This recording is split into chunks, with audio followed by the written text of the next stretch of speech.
Thank you, John and I got to share some composting smells yesterday, which, as a kid growing up in New York, I did not enjoy. It's a pleasure to be back in Waco. Weirdly, life has taken, I think, us back 3 or 4 times in the last 5 years, so I've become familiar with the Magnolia, all the silos, and it's felt like my second or third Texas home. As a kid growing up in New York, I did not see my first cow till I was 16. And when I saw it, I was in Kentucky, and I thought the thing was going to eat me. I was terrified of it. But life has been better because it takes me on the road, and Ann and I, as you can surmise, travel a lot. Sometimes a year we're in 3 cities or so every week. And so that gives you a sense of the big diversity of America. And so sometimes we're out in what you have here, big box malls, Home Depots, Bed Bath & Beyond, Linens and Things, all the suburban theme restaurants, which if you line them up and if they merged would be called Chili's, Olive Garden, Hard Rock, Outback Cantina there on the highway. You get to go to the Home Depot where you can watch the American men do that manly waddle they do in the presence of large amounts of lumber. And you see them around the barbecue grill where the men are most emotionally exposed. And so that's one little segment of America that we go to. Another is Aspen, Colorado, where we go every summer, which is sort of a super rich area where you look at these ladies who are all these tall, blonde, perfect ladies. They don't actually have thighs, they just have one calf on top of the other. And my favorite kind of person there is there's a certain kind of guy who was in banking or finance or something, and he made his billions of dollars, and he's decided not to die. And so what he does, he hires squads of physical trainers, and they wrap him in spandex, and you'll be hiking up a mountain, and this little guy, 97 years old, shrunk down to about 4'2", zooms past you, uttering contempt. And I always say it's like being passed by a little iron raisinette, because these little shrunken guys are shooting up the mountains. And so when you're on the road a lot, the good thing is you get to see a lot. The bad thing, it can be a little disorienting.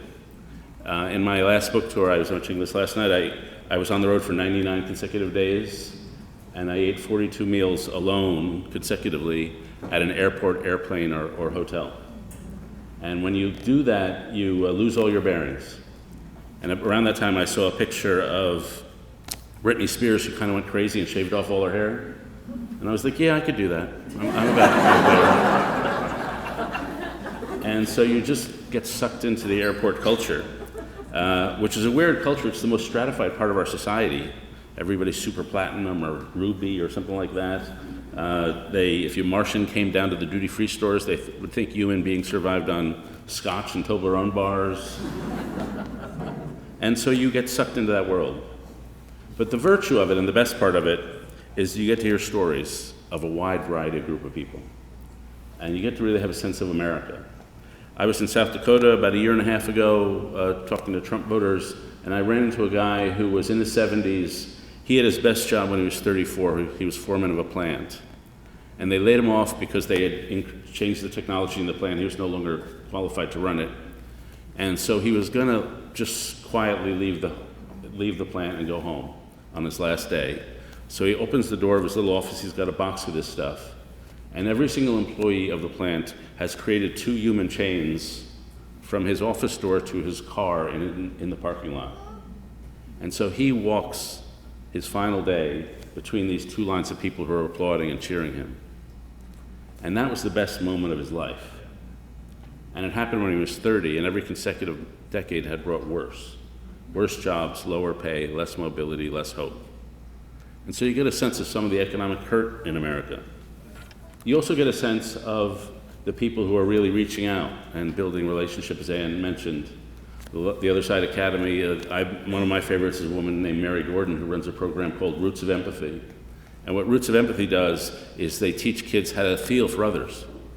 So they take a mom and an infant, and they bring them into an 8th grade classroom, and they surround the kids they surround the infants with 8th graders. And as the infant's crawling around and grabbing for things, the 8th graders have to guess what's going on in the kid's mind. This is how they teach empathy. And so there was one kid one day named Darren who was much bigger than the others, who had been held back twice. He'd been run through the foster care system. He'd seen his mom die. And he watched the episode, and then in the end he asked the mom, "Can I hold your baby?" And the mom was nervous because Darren was so big and a little scary looking. But she said, "Okay, fine," and she gave the baby over to Darren. Darren took the baby to the windowsill and nuzzled the baby on his chest and was beautiful with the baby. Then he handed it back to the mom and asked a series of questions, the final of which was, "If no one has ever loved you, do you still think you can be a good father?" And so you see people like that giving their lives to bring that kind of empathy to people like Darren. And the one thing being on the road that much does is, first, it spares you from a sense that we're a nation in decline.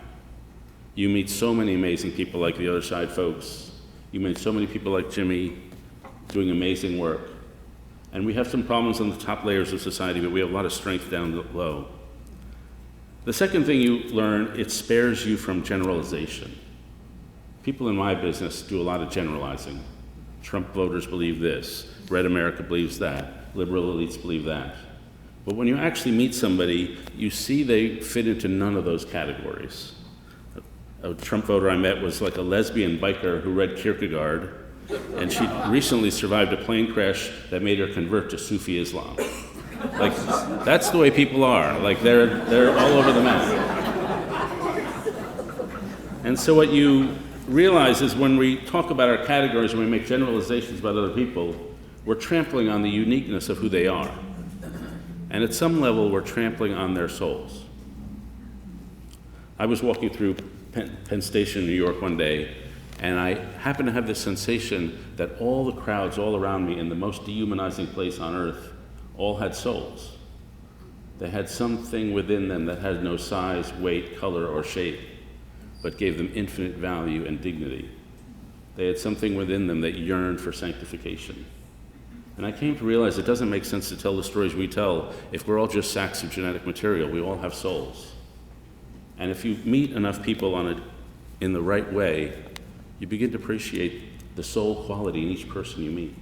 And it's why each individual life has equal dignity and equal matter. And it makes you want to generalize about them less. And yet we find ourselves in a golden age of generalization, where we label people we don't know, we hate people we don't know, we have these big group rivalries. Some people even generalize about themselves. They self-simplify themselves. They'll use a phrase like, well, speaking as a gay man, speaking as a Latino woman, and they want you to know, I only have one story. But every person actually has multiple stories. And so what we have is a society where many people feel unseen and unheard, where the dignity is obliterated by bad seeing each other. Many of our society's great problems flow from the fact that blacks feel their daily experience is not seen by whites, rural people feel not seen by coastal elites, depressed young people don't feel understood by anyone, people across the political divide look at each other with angry incomprehension, employees feel invisible at work, husbands and wives in broken marriages realize that the person who should know them best actually has no clue. And so I've begun to think hard about how we see each other and how badly we now see each other. And so why do we see each other so badly? Why can't we get into each other's lives as easily as I think they did years ago? Partly it's the internet. On the internet, we see each other outside the context of our lives. Everybody on the internet is projecting certain selves, none of which are their real selves. The internet is all about ego communication. It's either my life is more fabulous than yours, which is Instagram, or your opinions are much stupider than mine, which is Twitter. It's partly the decline of the humanities. One of the things that help us see others is participating in art and literature, through art and through literature, absorbing the mind of another human being. One of my favorite scenes in literature is by Tolstoy. He describes a woman named Kitty who's going to a ball. And she's 18 and she's at the peak of her beauty. And Tolstoy describes what it feels like to have your gown fit perfectly, to have your hair perfect, to feel this velvet choker around her throat, and it just feels perfect. And she walks into the ball and she's the belle of the ball. And Tolstoy describes the elevation she felt, the pure joy radiating out of her as man after man is asking her to dance. and she's just overwhelmed by happiness. And she thinks the final dance, there's going to be a guy named Vronsky who's going to ask her to dance and ask her to marry her in the middle of that dance. And she looks over and she sees Vronsky with a look of rapturous love on his face. And she's dancing with some other guy, and then she twirls around, she sees him again, and she observes that he's looking at rapturous love, but it's not at her, it's at another woman, Anna Karenina. And so Tolstoy describes what it feels like to have Kitty's whole insides crumble in on themselves, desolated in 1 second. And when you read that scene, you're not just reading about somebody else, you're entering into that kind of experience, and you have a wider emotional repertoire. I once saw an interview with my favorite country music lady, Taylor Swift. Boy, that answer could have gone a long ways. So I saw Taylor Swift on 60 Minutes, and somebody said, "Oh, your songs are so sad." And she said, there are 21 different kinds of sadness. There's your boyfriend breaks up with you sadness, and she plays a tune. There's you lost your dog sadness, a different tune. Your mom's mad at you sadness, a different tune. She's an expert in sadness. And she allows us to have 21 different kinds of sadness too, because we get to experience them through her art. And that's what artists do. They educate the emotion. They let us move in with each other and inhabit different minds. And if you haven't done that, you don't have the tools to understand what's going on in somebody else. And what we've had is a culture, an artistic culture, and a literary culture, and frankly a university culture that has stopped seeing the education of souls and the education of emotions as its primary business. They've started seeing politics as their primary business. We're going to orient you around race, class, and justice, and how we can make this a better society.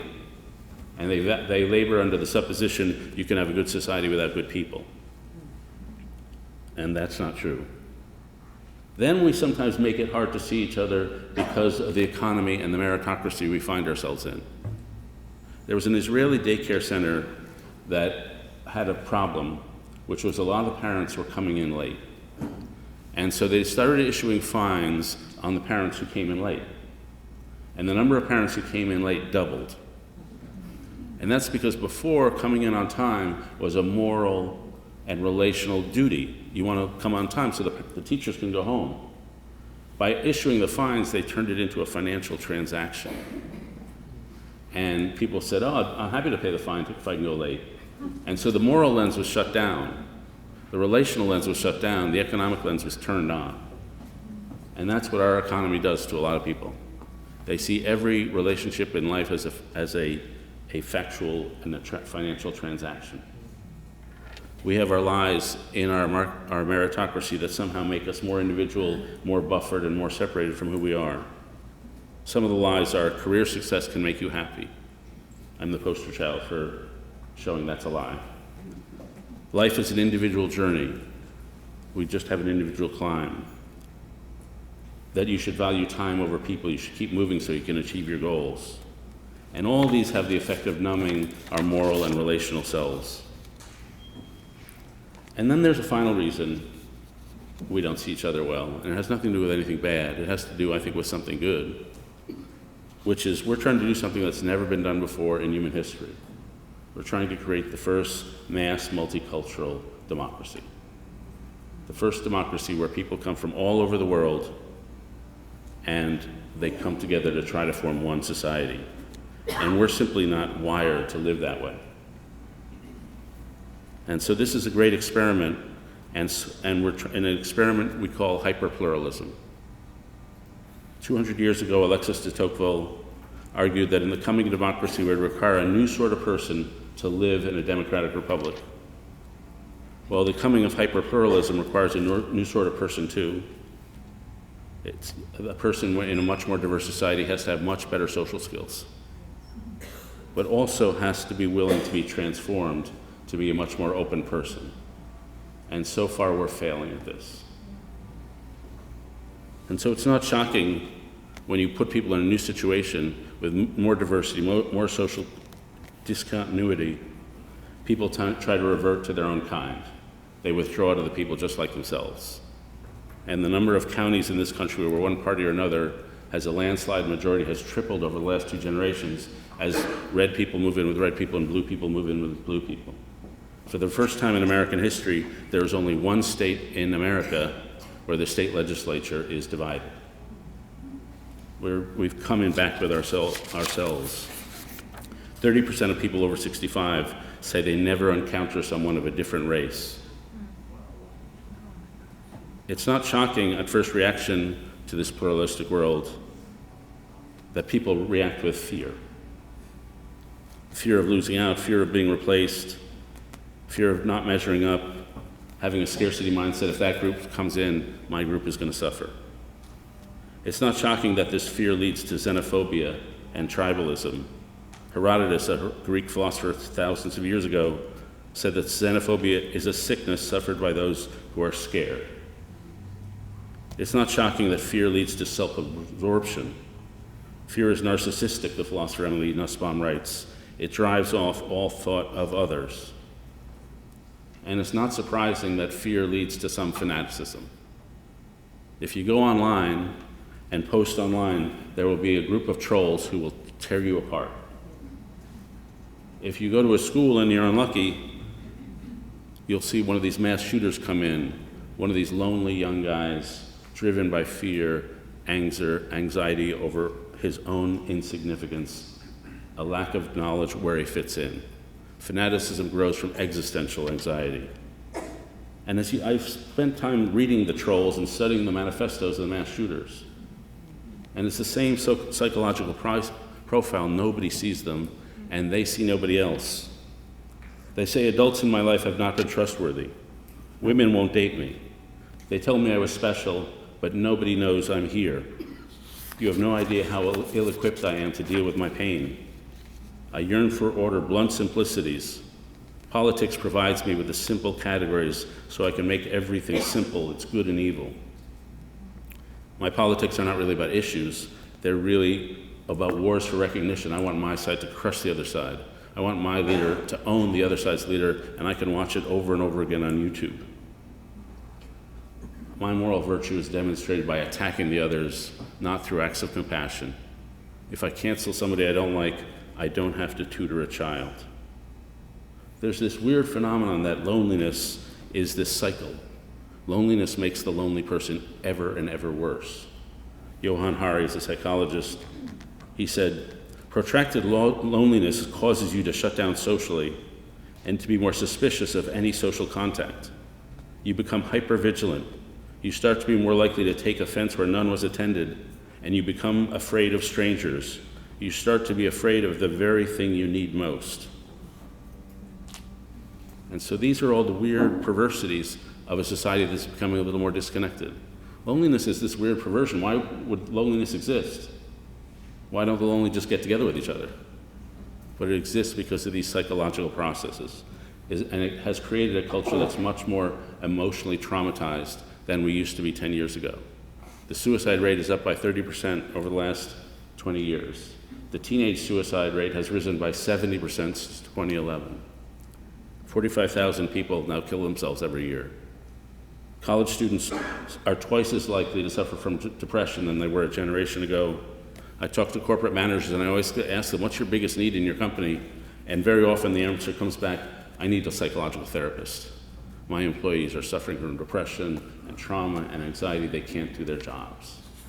And we've entered this weird moment of emotional fragility and fear and opposition to each other. I have this haunting memory. I read a book years ago called Machete Season. And it was somebody had the good idea, a French journalist. There was a Rwandan genocide. And people were living next to each other. People who had been living next to each other for 25 or 30 years suddenly started massacring each other, depending on what tribe they were a member of. And the journalist walks up to one guy who had decapitated his neighbor of 25 years. And he said to him, what were you thinking that moment you took the machete and decapitated your neighbor of 25 years? And he said, that moment, I didn't really see him. He had no facial features. He was just a vague thing. And this is what can happen when you get isolation, when you get whipped up hatreds. Not only are you not seeing deeply into another person, you're not seeing another person at all as a person. And that sometimes becomes the problem.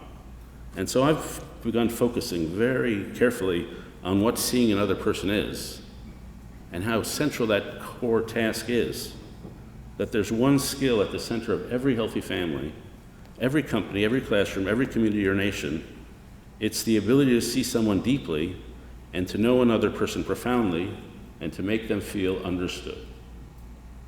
And so I've been thinking a lot, what is that skill about? Why are some people good at it and some people not? John Ruskin, a 19th century philosopher, said, "The greatest thing a human soul ever does in this world is to see something and tell what it saw in a plain way. Hundreds can talk for one who can think, but thousands can think for one who can see." And the Bible teaches this. A key theme in the Bible over and over again is recognition. Jesus comes back and he's unrecognized. The people don't know how to see him. There's a sick man on the road, and the Levite walks by him and does not see him. Only the Good Samaritan sees him. And so there's all these narratives of recognition and non-recognition. And so I've started thinking, how do we teach ourselves to see each other better in an era of hyperpluralism? I think the first thing that occurs to me, it's not intellectual knowledge. It's not standing back from someone detached and saying, oh, I'll add up the 6 traits with big data and figure out what the other person is. It's emotional knowledge. It's not making any distinction between the rational, the emotional, and spiritual. And our master here is St. Augustine. He said to believe that it takes love to truly know another person. Love is a focus of attention. Love is a motivational state to learn more about a person. Love is a drive to move in harmony with a person. And for Augustine, we're drawn to know each other, another person, because we see the figure of Christ in that person. And so this is a much deeper, penetrating sense of knowing. It's weird in the Bible that the word to know is caught up in a lot of different things. The word to know in Hebrew, the word means is yada. It has dozens of different usages, including sexual intercourse, being loyal to someone, understanding a person's character, and having entered into a covenant with them. And so we're all trying to know each other. This is a central preoccupation in the Bible. And the people who are good at it are the people I call in my organizations weavers. They have the ability, and they are superstars at knowing each other. We were at the cafe. I was with a woman named Mrs. Dorsey, and Jimmy came up, and he was right over her, and he just said right into her eyes, "I love you, you're the best." And even in that little exchange, that moment of emotional openness, I think she felt known. And that's what the magic is. Now, how do weavers do this skill? How can we get better at being able to know other people and be emotionally transparent and perceive them deeply? I've observed a few things in the people I call weavers, the people who build community around the country. The first thing is they're rooted in a secure place. They know where their home is. They know who they are. They're distinct. If you think about the novelists who are so deep in describing other people's minds, they always have a hometown, whether it's Faulkner, Zadie Smith, Saul Bellow in Chicago. My hero is a guy named Bruce Springsteen, grew up in Freehold, New Jersey. He wrote songs called Born to Run, which is all about getting out of Freehold. The guy lives 10 miles from Freehold now. He celebrated his 70th birthday yesterday. And what happens, he wrote these songs about moving away, about why you should get away and be a world traveler. You should be born to run. And he had a big commercial success. And the next logic would have been to become a big global superstar and write something that everybody could find accessible. But instead he returned to Freehold. He wrote a song about the people he loved in Freehold. And he just stayed there figuring out, these are my people, I'm planted here. And I saw him in a concert in Spain, and all the kids who were at the concert were 16-year-old kids, and they had T-shirts that said Highway 9, which is the road that runs through Freehold, or Greasy Lake, the lake by Freehold. It said the Stone Pony, the bar near Freehold. And it's a sign that if you are rooted in your place, people will come to your landscape in order to understand you. And in the middle of that concert, we were in the big Real Madrid stadium, and 65,000 Spanish kids are singing, "I was born in the USA, I was born in the USA." It's like, no, you weren't. But they're planted. The second thing is paradoxical, is they tend to be social explorers. One of my favorite sayings from psychology is that all of life is a series of daring adventures from a secure base. Our family gives us our secure place. Our place gives us a secure place. And because we're deeply planted, we have more ability to leap out and travel the world because we know where we're coming from. We have a friend named Sarah Heminger who runs a program in Baltimore called Thread. She was in Indiana. Her dad found that their pastor was embezzling money, and so he reported to the congregation, and instead of getting rid of the pastor, they shunned Sarah's family. And so through 8 years of her childhood, nobody in the town would talk to her and her brother. At Christmas, she and her brother were in one part of their grandparents' house, and the rest of the family was in the other part. And so she lived with extreme loneliness. She rises out of it. She became a big figure skater star, and then got a PhD in bioengineering at Johns Hopkins in Baltimore. And she was still lonely, though. And she was riding on a bus by a high school called Dunbar High School, and she saw some African-American kids outside the high school looking very lonely. And she said, I know how they feel. And I'm lonely now, and they're lonely. Maybe they'll be my friends. And there's a lot of different cultural differences between those kids and her, but she finds those differences exhilarating. So she created an organization called Thread, which surrounds kids like that with mentors and grandparents and these vast social networks. And she decided, I'm planting my flag in Baltimore.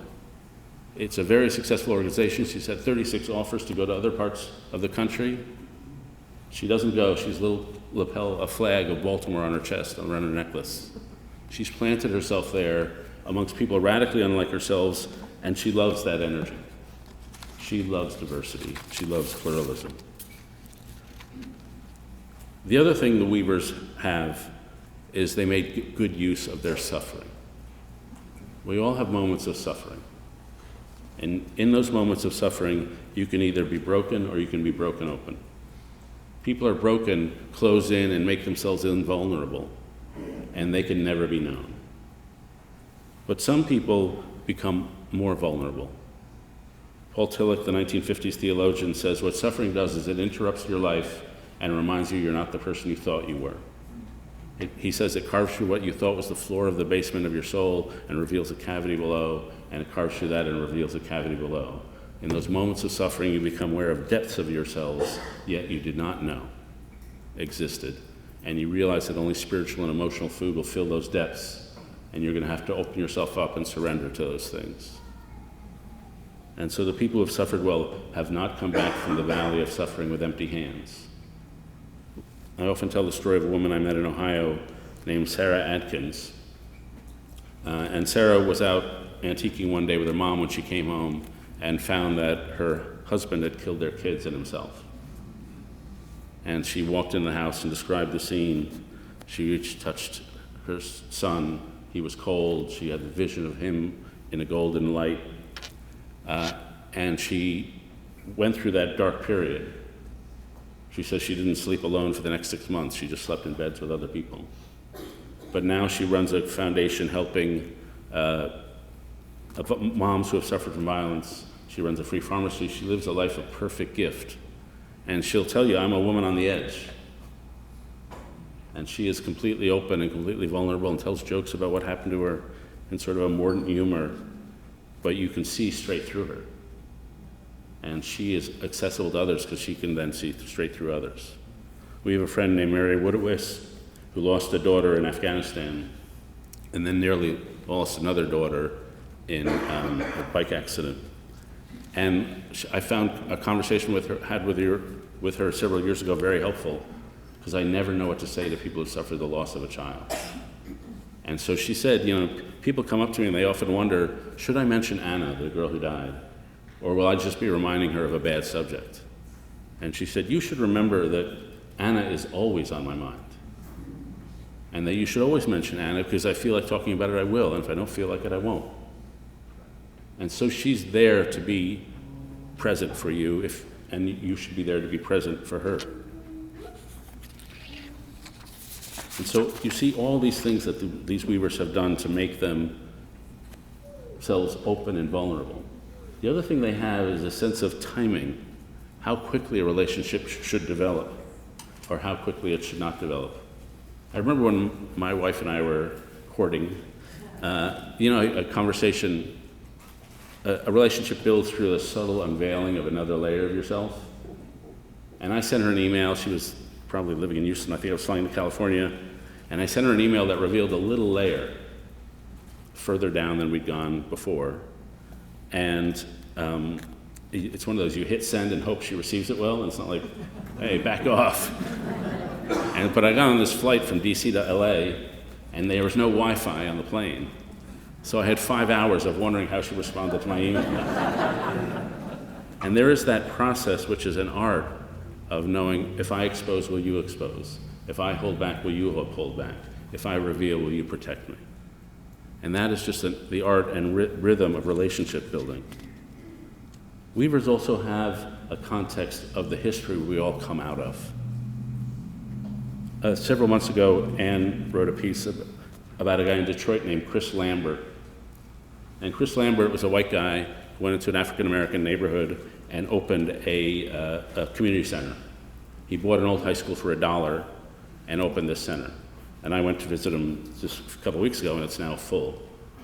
But he went to the community, which is an African-American community, and said, I bought this high school for $1, and I'm going to turn it into a community center. It's going to be great. And they said, first, why does the white guy get to get this building for $1? Second, why did an African-American person have trouble? Third, you're probably going to gentrify our neighborhood and kick us all out. And so he walked in there not knowing how they would perceive what he had just done. And so he goes to his first meeting, and people are screaming at him. At one point, he tries to present his plan, and they turn the chairs around and turn their backs to him. And they're brutally hazing him. And he's got an African-American partner, and he says, I want to defend myself. And the African-American partner says, you've been voiceless for the last 2 hours. These people have been voiceless for the last 2 centuries. Maybe you should just shut up. And then he said to him, this is a hazing process. They want to test you. So if you endure, then you can be part of the community.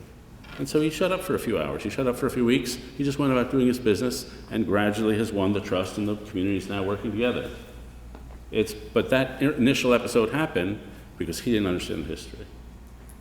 And so that's also part of the process of building relationship. And then finally, I don't know why some people have this skill and others don't. I find it in teachers all the time. They just know what to say. They know what to say to make you feel deeply known. I have a friend whose daughter is in 2nd grade and is struggling. And in the middle of the year, the teacher said to his daughter, you're really good at taking time to think before you speak. And that little comment turned around the girl's year because she said, oh, she really knows me. I am really good at that.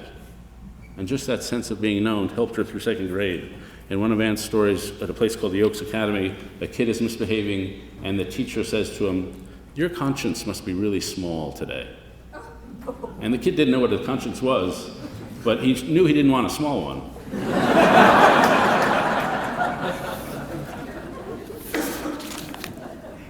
And so that's just a way to reach deep into someone. There's clever ways to do that, clever questions to ask. What challenge are you facing? What's your purpose in life? Things that manifest and bring people out.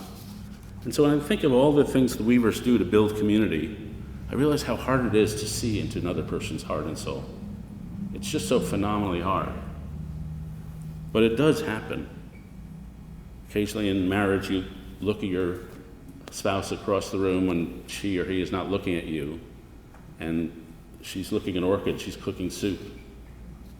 And you have this sensation in the stillness of that moment, I really know that person. I know how they react, and they know me. And that's like one of the most delicious sensations that no word has to be expressed.